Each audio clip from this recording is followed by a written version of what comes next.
La verdad es que en materia de corrupción es muy fácil desmentir a la disque cuarta transformación. Y si así va a estar el segundo piso, ¿cuáles corruptos en Texcoco? Hay que señalarlos del aeropuerto.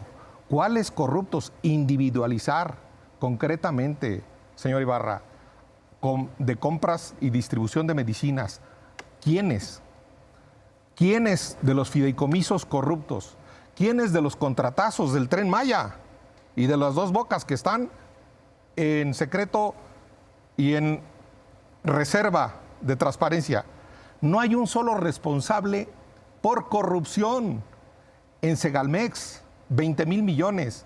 En el Instituto Nacional de Migración, donde murieron 40 migrantes, el señor Garduño sigue al amparo del poder como era antes. Yo voté por ese cambio y yo me siento engañado, señor Ibarra. Como muchos mexicanos y 9 millones en el 2021, ya les dimos la espalda. Por ejemplo, los datos en la Ciudad de México, de una vez. Los datos de la Ciudad de México. Con López Obrador, 3,000 y cacho. Con Marcelo Ebrard, homicidios dolosos. 3,000 con Marcelo Ebrard. 3,700 con Mancera. Con Claudia Sheinbaum, un mes antes de salir, 4,000, casi 900. Casi 5,000 del sistema del secretariado. Y esta gráfica la saqué de Marcelo Ebrard. Muertos en la Ciudad de México, en donde es el primer lugar en feminicidio, el primer lugar en violación, el primer lugar en violencia intrafamiliar. 4 de cada 10 homicidios no se registran de manera desordenada. La verdad, señor Ibarra, admita que esto ha sido un fracaso. Esa militarización que usted defiende y que no defendía antes, esa militarización que usted defiende no es la solución. Por eso votamos en contra. Ni era la solución cuando estaba aquí los gobiernos anteriores que usted tanto critica. Militarización significa supeditación del poder político al poder militar. No hay militarización en México. 1. Y seamos precisos. 2. Seamos precisos. No hay texto sin contexto, ni hecho sin conexión con el pasado. Entre Vicente Fox y Felipe Calderón, la violencia se disparó casi un 200%. Casi un 200%.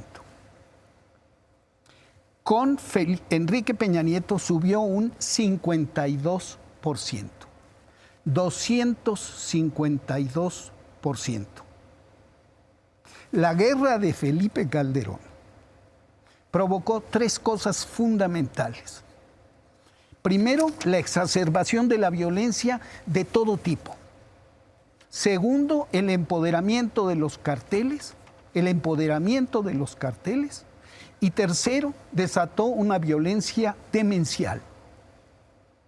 250%. Se ha logrado una reducción del 20% en la violencia. Y en la Ciudad de México, porque los índices se dispararon, se estableció una tendencia creciente demencial. En la Ciudad de México se redujeron 50% los homicidios culposos. Esos son datos del INEGI. Esos son datos. Yo vuelvo a insistir en que estos son datos del sistema del secretariado. Ponga usted esto en contexto, voy al contexto. Porque sacan toda la información de contexto. Voy al contexto. Y el contexto, usted, señor Ibarra, perdóneme que se lo diga, pero es que usted ha leído a Marx y los ciclos históricos del contexto, si no recuerdo mal, en el 18 Brumario de Luis Bonaparte, y citando a Hegel, porque Marx no era Yasmín Esquivel que plagiara. La verdad es que el contexto es, primero, fue una tragedia. Es una tragedia. La violencia. Calderón, la de Calderón, terrible. Para allá vamos. Y la de García Luna, más todavía. Para allá vamos. Sí, el contexto, dice usted, primero fue una tragedia. Ahora lo que ustedes ofrecen es una farsa, como diría Marx, en el segundo ciclo de la historia. Usted es de una memoria muy selectiva, la verdad, se lo digo, con toda tranquilidad y con... Yo he revisado sus contextos, y sus contextos son de Calderón para acá. A usted ya se le olvidó que Argos, su productora, empezó con Salinas Pliego y luego se la vendió a Emilio Azcárraga. Esos son la minoría rapaz, pero voy más, el contexto. Usted produjo y cubrió la primera cumbre iberoamericana con Carlos Salinas de Gortari y de ese ya no dice nada, calla como momia. Y como mi pecho no es bodega, y yo estuve en la Cocopa con el honorable, y a él le firmé, Félix Salgado y yo, la propuesta para hacerlo medalla Belisario Domínguez, Carlos Payán, con Ernesto Zedillo. Usted andaba de corre, ve y dile con el ejército zapatista y los zapatistas no lo pueden ver por traidor. A usted.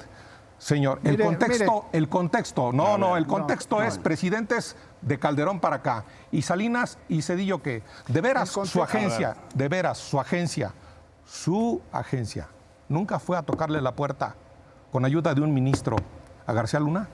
Nunca. Epigmenio. Vamos a hablar en claro. Primero, usted viene como Xóchitl a acusar. Yo formé una empresa productora que se volvió muy importante. ¿Sí? Muy importante en el mundo. En el mundo. Y trabajé para muchos. No nada más para Ricardo Salinas.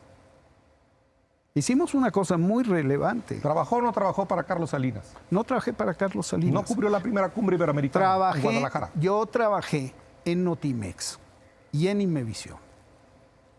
Y en el gobierno de Carlos Salinas se produjo la cumbre iberoamericana. Yo era corresponsal en Centroamérica y entrevisté a 29 presidentes de América Latina. Entre esos hice la primera entrevista de la televisión mexicana con Fidel Castro. Y estoy muy orgulloso de mi trabajo periodístico. Estuve 12 años en la guerra en El Salvador. Hice un trabajo destacado. En aquel tiempo, México tenía un papel muy importante en Centroamérica. Se firmó la Declaración Franco-Mexicana.